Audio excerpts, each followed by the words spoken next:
말씀에 그 성취되어지는 그런 모든 일들은 항상 나로부터 멀리 있는 듯한, 그리고 이 말씀이 정녕 나의 말씀이라는 것을 제대로 이해하지 못할 때가 참 많습니다. 마치 말씀은 따로 나는 따로, 그리고 항상 주어진 하나님의 이 말씀이 멀리 있는 것처럼 느낄 때가 참 많습니다. 그것은 곧 말씀이 멀리 있다는 것은 내가 하나님과 멀리 있다, 그런 증거이기도 합니다. 그래서 우리는 이 성경의 엄청난 이 모든 내용들을 이해하고 또 깨달아가고 알아갈 때에는 이 말씀이 내게 이루어졌다 하는 그것이 참 중요하다는 것입니다. 그 누군가에게 이루어진 것이 아니라 이 말씀이 내게 이루어졌다. 그리고 여기에 기록된 모든 성경은 내게 이루어졌다.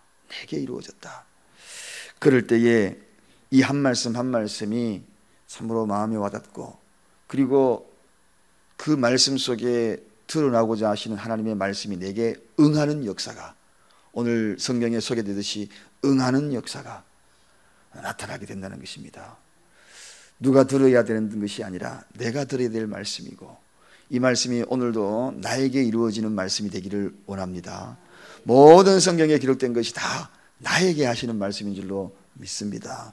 제가 비록 이 자리에 서서 설교자로 이 자리에 서 있지만 여러분에게 이야기하는 말씀이 아니라 나에게 하는 이야기요, 나를 하나님의 놀라우신 섭리와 계획 속에 이끌어서 주님이 나에게 새벽 선물 주시고자 하시는 나에게 하는 말씀이다.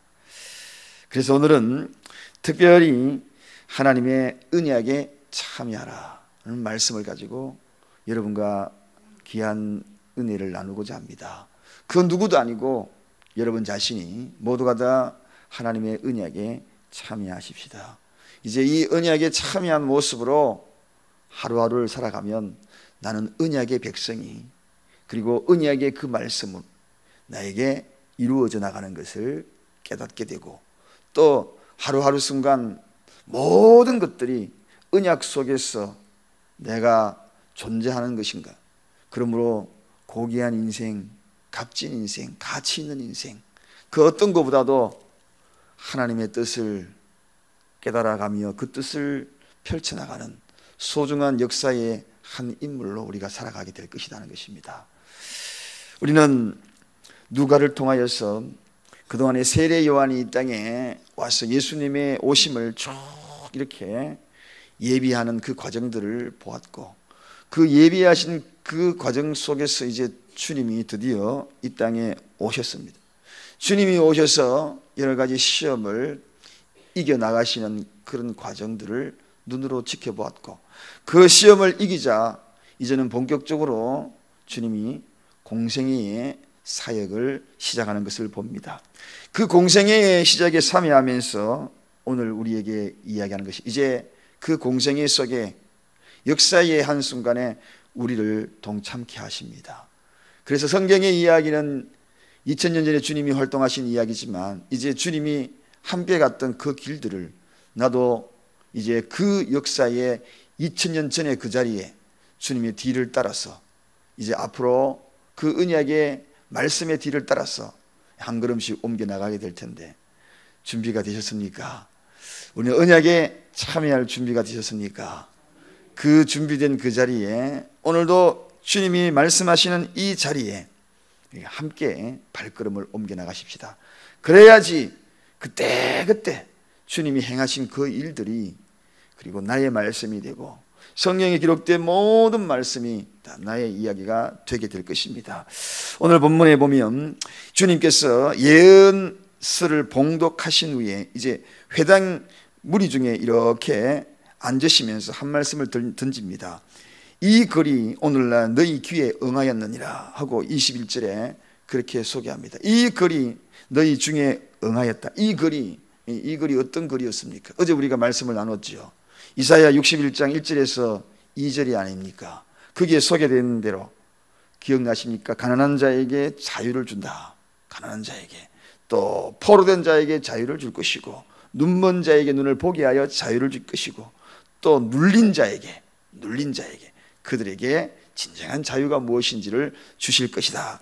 그 약속의 말씀을 딱 하고 난 다음에 이 글이 너희에게 응하였느니라, 이렇게 소개하는 모습을 보게 됩니다. 이 이야기는 드디어 이 언약대로 너희 눈앞에 지금 내가 와 있다는 것입니다. 여러분의 눈앞에 그 2000년의 그 현장에, 그 유대인이 경험했던 그 현장에, 오늘 우리 주님이 또 이 현장에 우리가 경험할 예수 그리스도가 우리의 삶의 현장에 오늘 이 자리에 와 계십니다.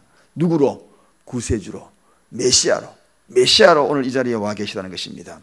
우주적인 섭리, 그런 계획, 예나 지금이나 변함없이 어제나 오늘이나 내일이나 변함없다고 그분은 분명히 말씀하셨거든요. 과거에 그렇게 응했던 그분이 오늘 우리 지금 이 사랑교회에도 그분이 와 계시는 것입니다. 그래서 구약에서 언약의 말씀을 계속 해왔고, 이제는 신약에서는 그 언약의 말씀을 응할 때입니다. 이루시는 것입니다. 우리의 삶 속에 이루시는 것입니다. 성취되어 가는 것입니다. 그 성취된 말씀들이 우리의 삶에 깊숙이 관여할 때에 우리는 매일같이 하나님의 말씀에 의하여 살아갈 것이고 새벽 선물을 받게 될 것입니다. 하나님의 은혜를 마음껏 누리게 될 것입니다. 억눌렸습니까? 언약 중에 여러분이 들어오시면 억눌림에서 자유하게 될 것이고, 눈이 먼 우리의 영의 눈이 이제 언약 속에 들어오게 되면 그 눈을 뜨게 될 것이고 주님을 바라보게 될 것이고, 가난한 심령으로 앉아있지만 이제는 그 가난하고 갈증 느꼈던 것에 말씀의 은혜가 우리의 기반으로 이제는 자유케 되는 언약의 삶을 살아가게 될 것입니다. 무엇의 포로가 되었습니까? 언약의 말씀이 임하여 그 말씀에 참여하게 될 때에 오늘도 그 말씀대로 그 언약대로 자유케 되는 것입니다.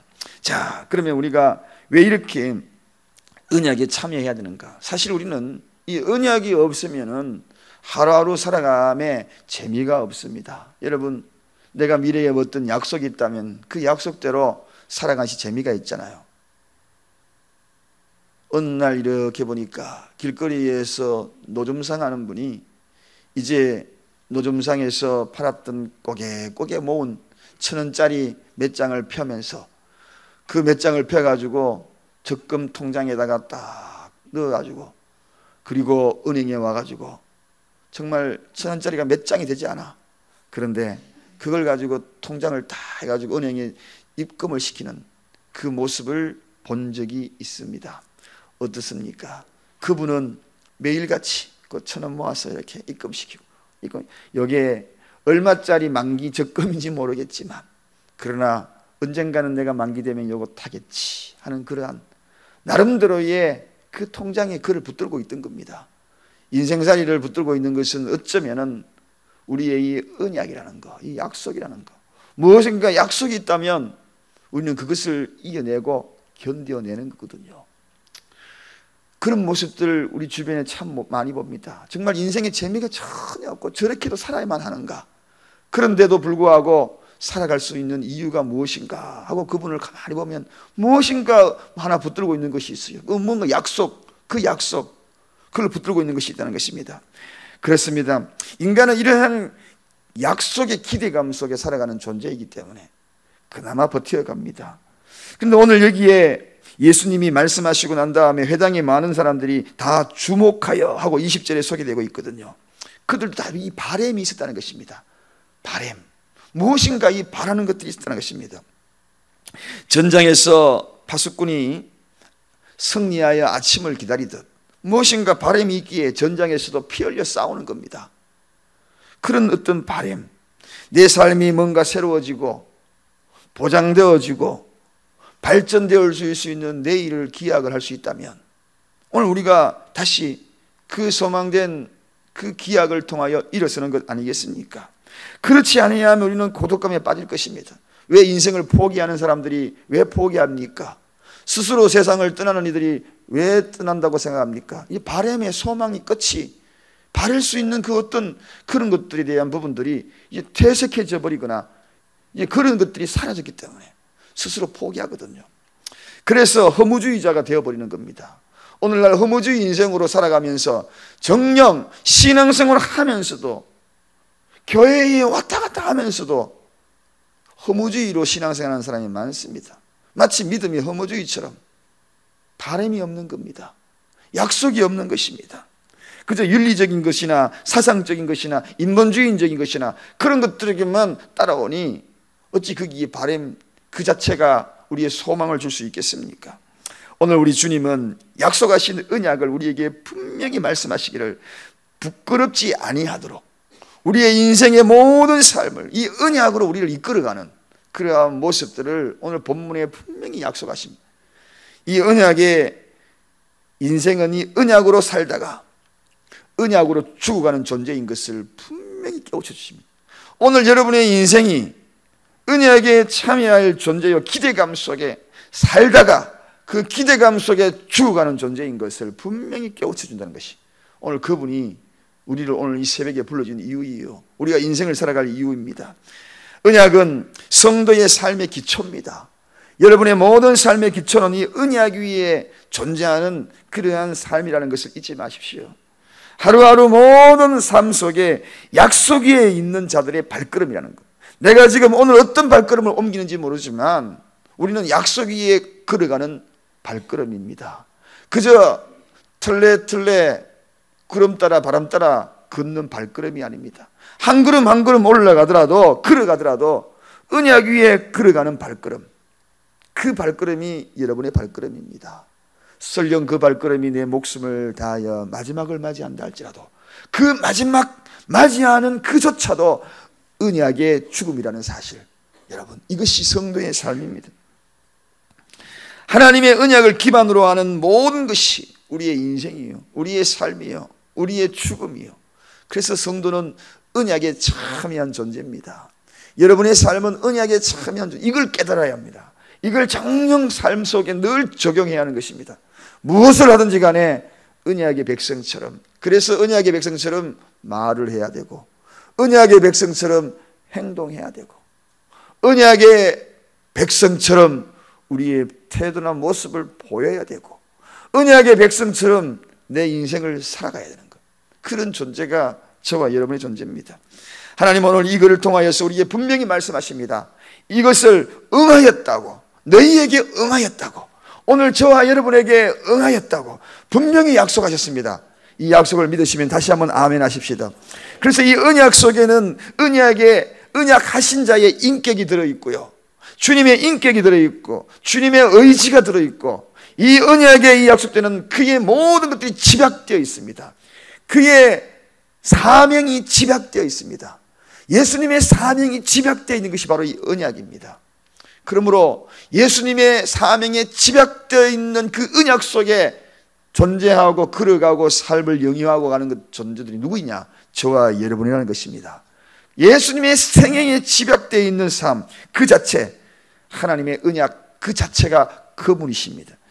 그래서 인간이 만든 종교나 사상이나 인간들에게 마지막까지 그 약속들을 이루어 줄 수 없지만 우리 하나님은 그 모든 것들을 언약 속에 걸어가게 만들므로 말미암아 마지막 순간까지 언약에 살다가 언약에 죽어가고 언약의 약속대로 우리를 그곳에 있게 하시는 분이 우리 하나님이시라는 것입니다. 여러분 가만히 보십시오. 인간이 만든 사상이나 종교를 가만히 보면 문제만 자꾸 제시합니다. 진리가 무엇인가 문제만 제시해요. 그래서 의문표를 자꾸 답니다. 그리고 어떻게 되는데 그 다음에 어떻게 될까? 근데 주님은 뭐라고 이야기하십니까? 그 문제 제시했던 것들에 대해서 언약을 선포하잖아요. 생명이 무엇인가? 인생의 생명이 무엇인가? 인생은 과연 어디로 걸어왔다가 어디로 가는 것인가? 이게 다 사상이요 철학이요 세상 종교 아닙니까? 그런데 우리 주님은 뭐라고 합니까? 내가 곧 길이다, 내가 곧 진리다. 언약을 약속하고 스스로 언약인 그 자체를 우리에게 보여주지 있지 않습니까? 여러분, 내가 곧 생명이다. 의문을 제시해 준 것이 아닙니다. 세상에 가만히 보십시오. 생각하면 생각할수록 공허함만 밀려옵니다. 사면의 숲속으로 그저 이리저리 숲속으로 끌려다니는 느낌입니다. 숲속으로 끌려다니다가 남는 것이 무엇입니까? 여기저기 걸리다가 저기 걸리고 하다가 상처밖에 더 남겠습니까? 그래서 세상의 모든 발걸음은 다 그렇게 살다가 그렇게 가는 상처로 얼룩진 발걸음 아니겠습니까, 여러분?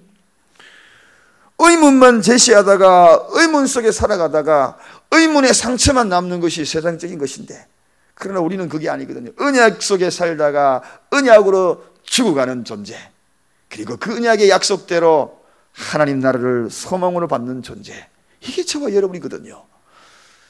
그래서 언약 속에 살아가는 것이 우리의 인생이므로 끊임없이 이 말씀을 자꾸 나의 이 속에 되새김질해야 합니다. 그래서 그 부분을 의문으로 살아가는 것이 아니라 의문에 해결하신 주님으로 살아가는 것입니다. 할렐루야. 의문의 그 실체대로 그냥 따라만 가면 되는 것입니다. 그래서 주님이 말씀하셨잖아요. 누구든지 나를 따라오려거든 자기 십자가만 지고 힘들어도 눈물 나도 그 길만 계속 곧장 가면 됩니다. 어려움이 있어도 그냥 그렇게 걸어가면 됩니다. 그게 언약의 길이라면 가면 됩니다. 그 언약대로 이루어지기 때문에 그 고통도 나중에는 환희의 기쁨으로 바뀔 것을 우리가 믿고 나가기 때문입니다. 여러분, 오늘 유대인들은 보십시오. 이 사람이 요셉의 아들이 아니냐 하고 22절에 이야기합니다. 참 서글픈 이야기입니다. 언약의 존재가, 실체가 그들 앞에 나타났는데 그들이 지금 이야기하는 것이 무엇입니까? 구세주가 그들 앞에 있는데 세속적인 편견에 사로잡혀 있지 않습니까? 인간적인 생각으로 온전히 가득 차 있지 않습니까? 신앙생활을 하면서 세속적인 편견과 인간적인 사고에 사로잡혀 있는 이들이 기껏 신앙생활하고 열심히 믿다가도 그가 요셉의 아들이 아니냐, 이것 이외에 무슨 이야기를 더 하겠습니까? 그것밖에 더 말할 수 있는 것이 무엇이겠습니까? 믿는다라고 끝까지 하나님 앞에 엎드려 기도해놓고 그가 요셉의 아들이 아닌가, 이 한마디로 모든 게 다 무너지는 겁니다. 그의 인성만 이야기하고 신성을 고백하지 않더라는 것입니다. 그분이 누구입니까? 그분은 만왕의 왕, 이 우주 만물을 창조하신 하나님, 전지전능하신 하나님. 왜 아멘 안 하십니까, 여러분? 신성만 인정하고 마구간에 태어난 초라한 예수만이 그들 눈에 비춰지는 것이 아니라 십자가에 처들이 달려서 절규하는 그러한 존재의 예수로만 인정하는 것이 아니라 그분은 신성을 가지신 분이라는 것을 잊지 말라는 것입니다. 말씀 한마디로 모든 것을 주장하신 그분을 잊지 말라는 것입니다. 그래서 언약에 참여하려면 두 가지 조건이 있습니다. 오늘 이 두 가지 조건 때문에 앞에서 제가 장황하게 이야기한 겁니다. 하나님의 존재에 대해서 절대화하라, 예수의 존재에 대해서 절대화하라, 비교 존재가 아닌 것을 선포하는 겁니다. 할렐루야. 그는 절대자인 것을 선포하라는 것입니다. 언약에 참여하려면 절대자인 것을 선포해야 합니다. 순간순간 우리의 삶 속에서 무너질 때마다 이건 나를 누가 일으키랴, 이런 환경에서 누가 극복하랴, 또다시 그분이 요셉의 아들이 아니냐, 이것밖에 안 되는 것입니다. 그런 쓰러짐의 순간에도 나를 잡아주시고 일으킬 절대자임을 선포하시기 바랍니다. 그는 능치 못하실 이심을 선포하는 겁니다. 그래야지 선물 받습니다. 그래야 은혜 누린 것입니다. 오늘 이스라엘 백성들이 기껏 해가지고 지금 예수님이 지금 많은 말씀을 했잖아요. 그러니까 기이 여겼습니다. 이 말은 기이 여겼다는 이 이야기는 은혜는 받았어요. 아, 그렇구나. 마음의 위로는 되었어요. 위로는 되었지만 그들 입에서 푸념처럼 뱉는 말이 뭡니까? 오늘 하나님 말씀을 듣고 주일날 교회 와가지고 끊임없는 설교 듣고 새벽마다 설교 듣고 위로는 받아요. 위로는 받지만 우리가 정령 선포해야 될 것이 무엇입니까? 그것은 은혜 받은 것으로 끝나는 것이 아니라 그분은 절대자라는 것입니다. 내 생을 이끄신 절대라는 것입니다. 이걸 선포해야 하는 것입니다. 그 다음에 두 번째, 우리가 언약에 참여하려고 그러면 절대자인 것을 선포하고 난 다음에 우리가 절대적으로 선포해야 될 것이 있습니다. 하나님의 영광을 구하는 자, 그들은 하나님의 언약에 참여할 수 있습니다. 절대자인 것을 선포하고 나는 하나님의 영광을 구하리라.